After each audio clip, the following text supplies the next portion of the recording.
Welcome back to Alive at 5. I'm your host, David Leonard, and it's my pleasure to welcome the program here this afternoon, Diane Huth. Diane is the author of a book entitled Brand You to Land Your Dream Job, a step-by-step guide to find a great job, get hired, and jumpstart your career. Good afternoon, Diane. Welcome aboard. Thank you so much, David. It's a pleasure to be with you and your listeners there in Yankton, South Dakota. And here at the beginning, for a listener out there that may not be familiar with you, if you'd be so kind, tell us a little bit about yourself. Who is Diane Huth? Well, I'm really a brand marketer. I've worked in marketing for corporate America for big companies like Johnson & Johnson and Frito-Lay, Carnation, Nestle, CBS for more than 30 years. And I've loved every minute of it. I recently started teaching marketing at 2 different universities in Texas where I'm located, and I was stunned to find out that my bright, talented, wonderful, hardworking students didn't have a clue how to get a job.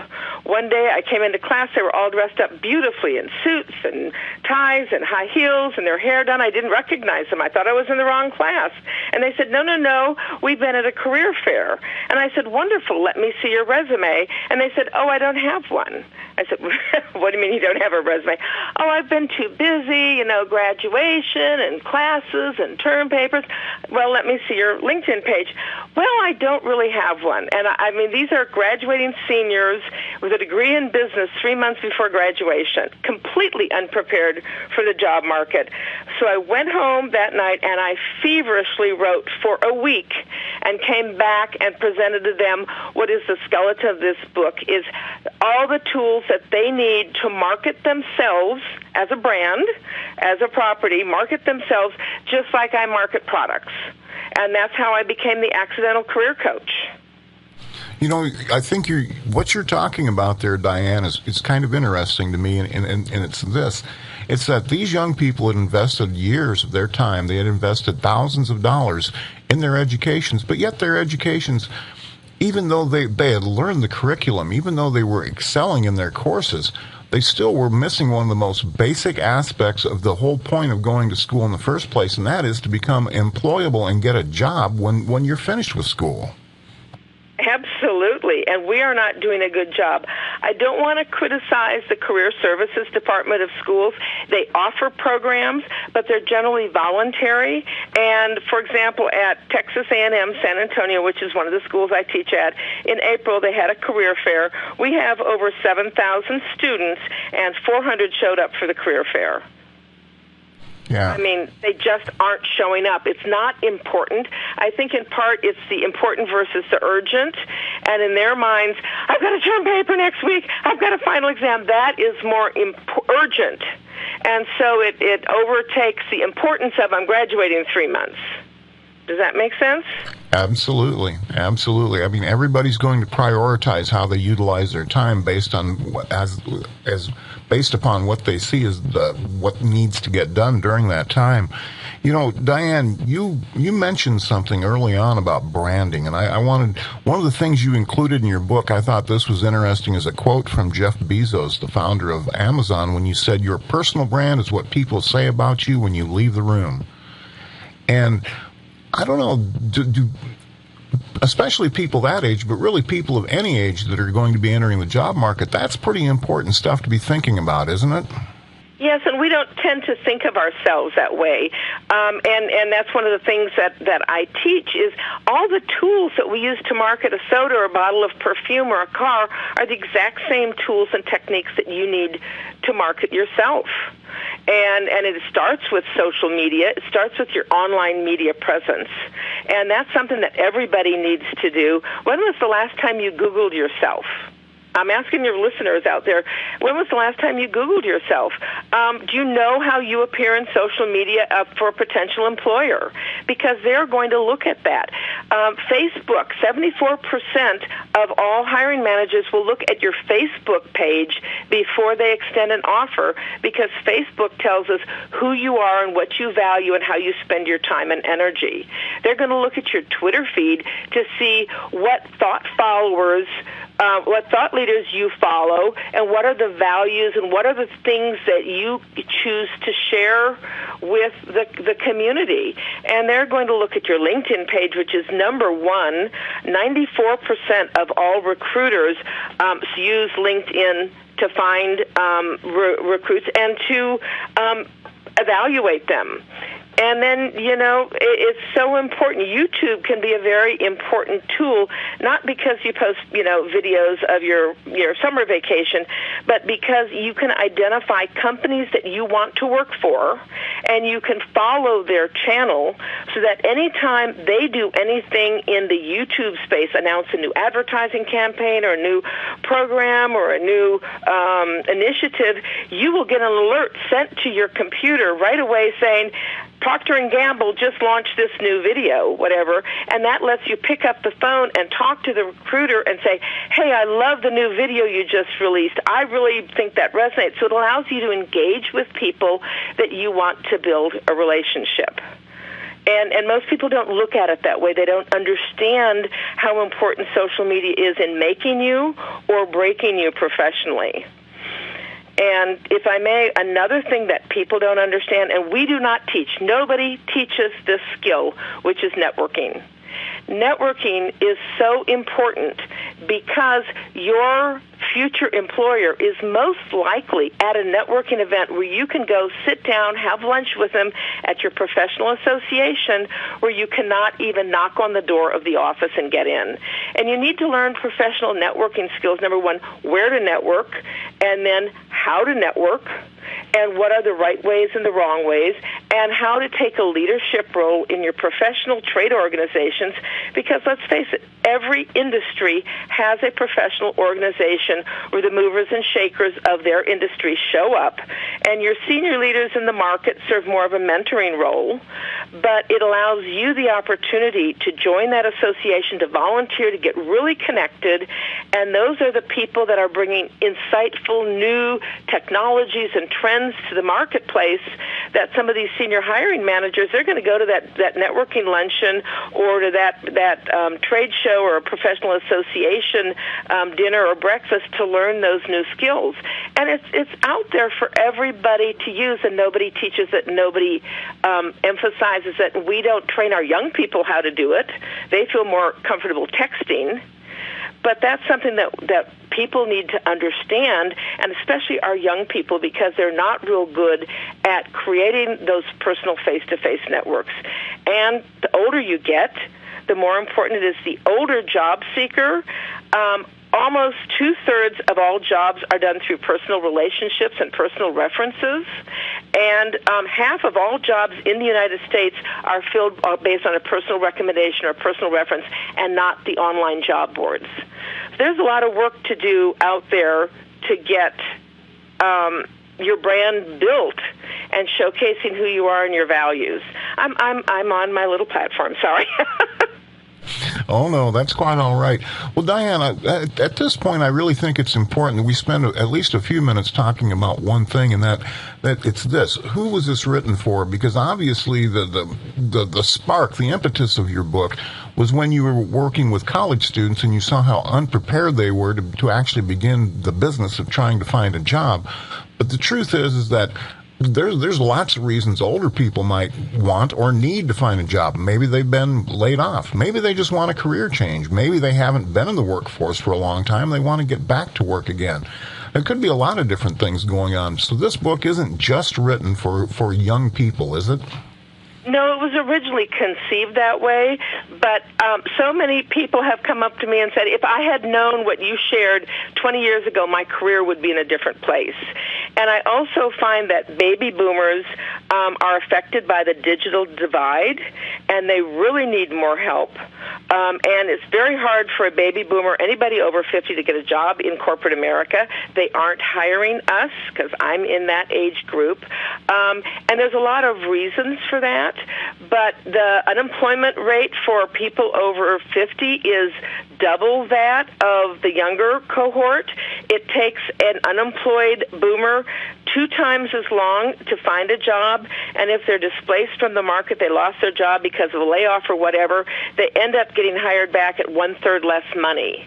And with the Great Recession of 2008 and 2009 wiping out the savings of so many baby boomers, we need to work often an extra 10 years to make up for that, so that we can have enough money to live the rest of our healthy lives.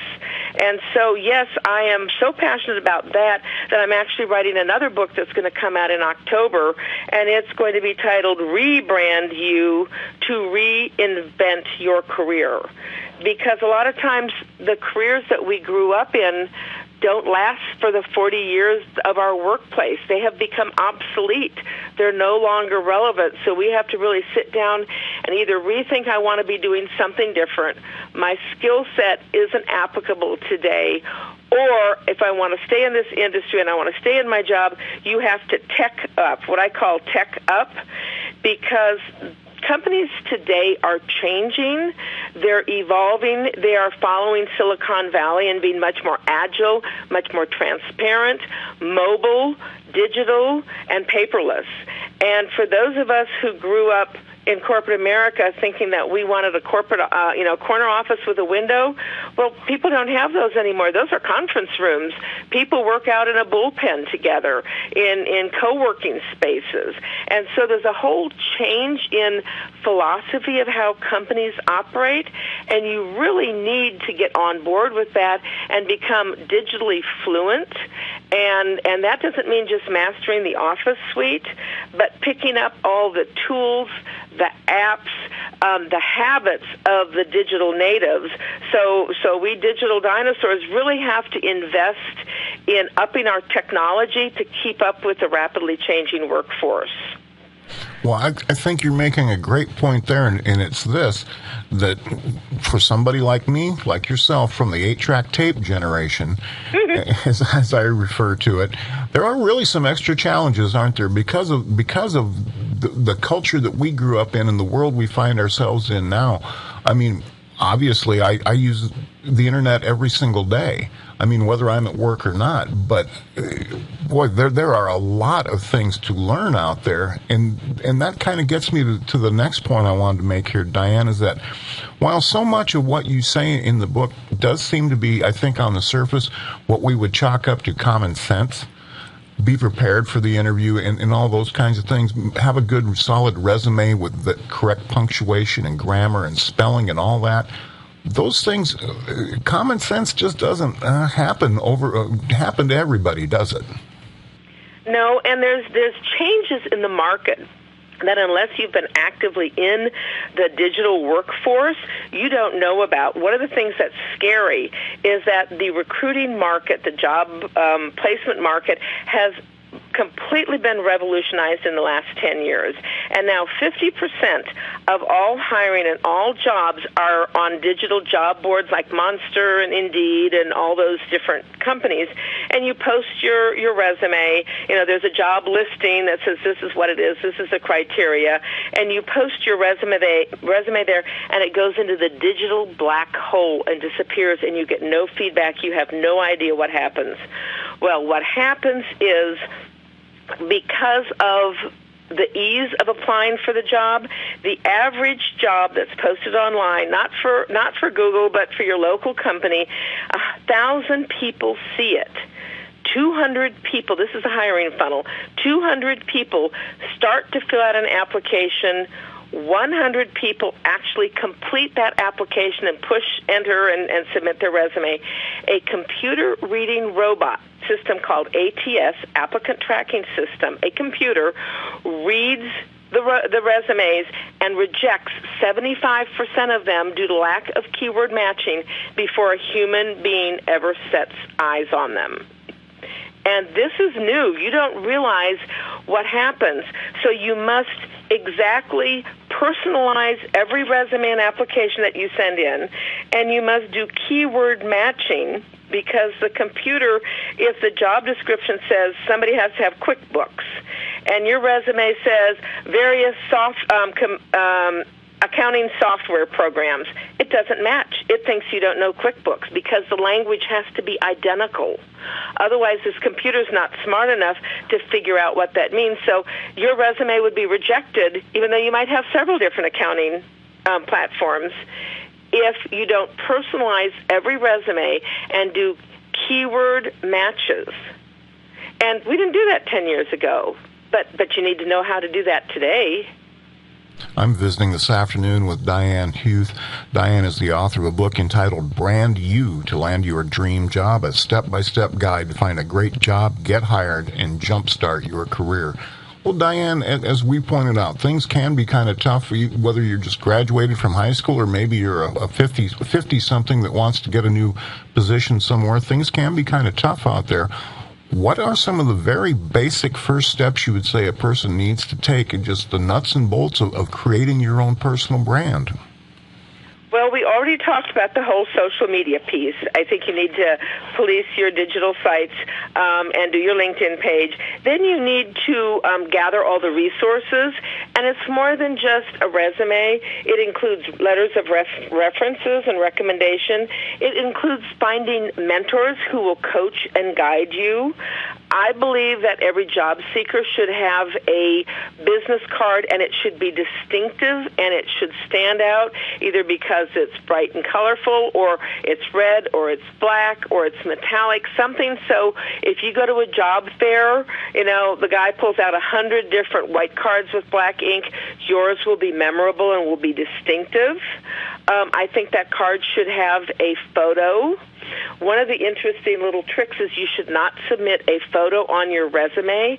Many companies will kick those out because they don't want to run the risk of being accused of unfair hiring practices and discrimination because of race or ethnicity. So your resume can't have it, but your business card that you attach to the resume sure can have a picture showing how bright and attentive and alert you are. And so you need a professional photo on that. You need to learn how, if you're a college student, you should be getting internships every single summer from your freshman year on. Don't wait till you're a senior to try on a career and see if you like it. You should be working in the field that you think you want to be in from the time you're a freshman in college. And if you're a freshman in college, quite frankly, you're probably not going to get paid because you don't bring enough of a tool set or value to an employer. But if you think about it, you just paid $20,000 for tuition, another $10,000 for room and board and books. So you give up $3,000 this summer flipping burgers at McDonald's. That is probably the best investment that you will ever make by working for an unpaid internship, and number one, making sure that that's the career that you want to be in and learning more about it, but getting that valuable real-life work experience, professional experience on your resume. That's the number one thing hiring managers look for in new college grads. And then I think we already talked about becoming a master networking. That is so important. So a lot of these are kind of the weapons that I would give you, the tools or the techniques. Long before you actually get an interview, that's how you do it. And one of the important things is networking, and that's where you're going to find your jobs. And it's not just professional associations.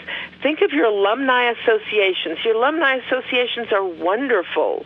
They have online databases of all the graduates, and you can go there and say, I'm looking for a job in marketing in Yankton, South Dakota, or wherever it is, and your alumni database will show you everybody who lives in that state or that city and what their jobs are and what year they graduated and what their phone number is, what their email is, so that you can use that alumni network for yourself. Or if you're trying to mentor a college student, one of your kids, to get them out of the basement, you don't want them in the basement, you can help them learn to network by showing them these networking skills and using your alumni associations. Just so much to learn. And what I've tried to do is I have not found any tool that walks you step by step through the process in a logical manner. And so that's why I wrote this 7-step process, because you have to understand it instead of just overwhelming you with, get a great resume and go apply to everything. You really need to think it through and understand the implications, understand what each different type of interview is, understand the interviewing process and what people are looking for in an interview. So it's interesting. It's very tricky. Well, and certainly there's a lot of different aspects as you're mentioning there. You know, one of the things about internships I wanted to ask you about today, Diane, is are they strictly for young people? Can older people take advantage of internships as well? If you're enrolled in college, there's Labor Department fair practices. You cannot go into a company and work for free without being compensated fairly. College interns are able to do that in kind of a quid pro quo, basis, even though there have been some court cases where they actually a company had to pay a lot of money because they said they weren't treating their interns fairly. But if you're an older professional, the best way is to volunteer with perhaps a nonprofit. So let's say you want to get into social media or you want to get into a certain field. Go to a nonprofit, and there's millions out there, and volunteer to work in that department. And so you can work at a nonprofit for free. You could ask them for a business card and a title. They'll generally do anything because nonprofits are starved for money and they're starved for volunteers. So the way to build your experience, and let's say you work for the Humane Society. In my case, I'm in marketing. I don't want to work in a kennel. Put me in the marketing department so I can get marketing skills, and they'll probably let you do that rather than turn you away. One of the things that you talked about is that it is so important to be able to find the jobs that are not listed on the job boards because obviously the competition there is going to be just fierce. Tell me about that. What do people need to know to be able to get to these jobs before they end up on the boards? I think the best way is in networking. One of the ways is to use the job boards. Find the job that you want on a job board, and then cold call the company. Do your research, and then find out who the hiring managers are, and then contact them directly. So you want a job with XYZ company, everybody's applying online. You will eventually need to apply online before you're considered. But then you just go and contact the hiring manager and make a personal connection. Find out what trade associations they belong to, because they must belong to some in their field. You could probably research who the hiring managers are on LinkedIn, and then find their LinkedIn pages, what professional associations they belong to. Go to their Facebook pages and see if they do anything, and then research them, and then find a way to meet them. It'll probably be at a professional association, a Rotary luncheon, could be a Chamber of Commerce, or an industry association. But you can find them, or just knock on the door and engage the hiring manager. One of the things I think everybody should do, every professional with at least 5 years of experience should have their own consulting company. And today, all you need to have is a business card and a 3-page website. You don't have to incorporate. You don't have to have an LLC. You'll probably never make a penny of income through that consulting company. But the secret is it lets you bypass human resources and contact the hiring manager directly as a peer discussing professional services that company might want. And it lets you get out of this whole hiring, the interview and everything through HR where they screen 25 candidates down to 5. You can get to connect with that hiring manager directly as a professional if you have your own consulting company. I think that's definitely an extremely sharp idea there, Diane. One of the things that you talk about in your book is that it's important to know your why in life. Fill me in. What is the why in life? That is your passion. Why are you interested in this field? Why do you want to work for my company? And why should I hire you? We hire people and expect to train them in many ways, but you hire for grit, for determination, for how they can contribute to your company. You're looking for the personal skills that will make them a loyal, dedicated, hardworking employee. And so if the why, if I say, why do you want to work for me? And you say, oh, it's close to my job and in my home and I hear you pay well, that doesn't meet my why. My why is I'm passionate about helping people. I love this field. I want to grow and grow and learn professionally. I want to serve other people. The why should be the passion in you that's going to make you an extraordinarily good employee and representative of my company. Tell me about this. Yeah, absolutely. I mean, that makes complete sense. One of the things that I think that's really interesting in your book, and I wanted you to talk about this a little bit today, is the job interview itself, Diane, I think is so important.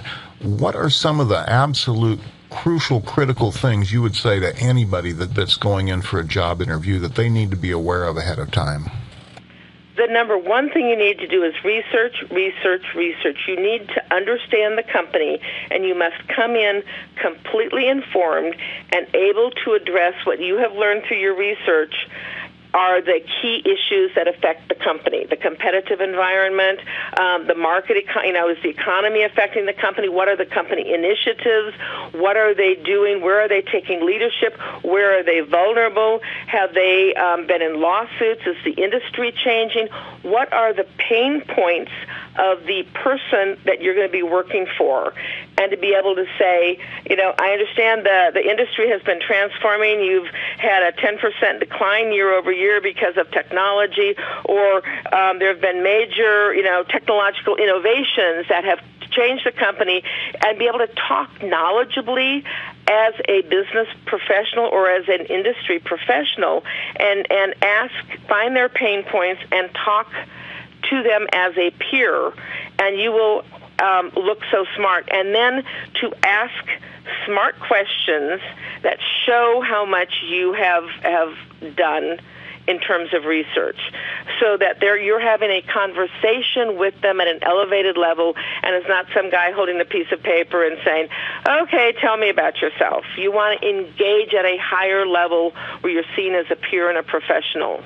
And you want to elevate that conversation. You do that with knowing the company and having really, really smart questions to ask them. Diane, it's been a great conversation with you here today. If we have a listener out there that would like to be able to get a copy of your book, take a look at your website to learn more about your work, how can they go about doing that? Well, thank you so much. My book is called Brand You to Land Your Dream Job, and it's available in Amazon in paperback and also in Kindle ebook. My website is brandyouguide.com. And I'd like to offer all of your listeners a free gift, if I may. If you go to this website, HireMeNowPlease.com, HireMeNowPlease.com, I have a downloadable 15-page detailed career guide and checklist, so you can see where your strengths are and what you're lacking in your career, and then you can really, your career search, and you can take the steps to improve that and get ready for either your next job search or to defend the job that you have by being on top of things and really establishing yourself as a brand so that you are the person that everybody in the company and in the industry goes to because you are your brand. Very good. I want to take a moment now to thank you for spending some time with us here this afternoon. We've appreciated hearing from you. It has been my absolute pleasure. Thank you so much. That's Diane Huth joining me here this afternoon on Alive at 5. She is the author of Brand You to Land a Dream Job, a step-by-step guide to find a great job, get hired, and jumpstart your career. Keep it tuned right here to Yankton's home team, AM 1450 KYNT, and we'll be right back after this.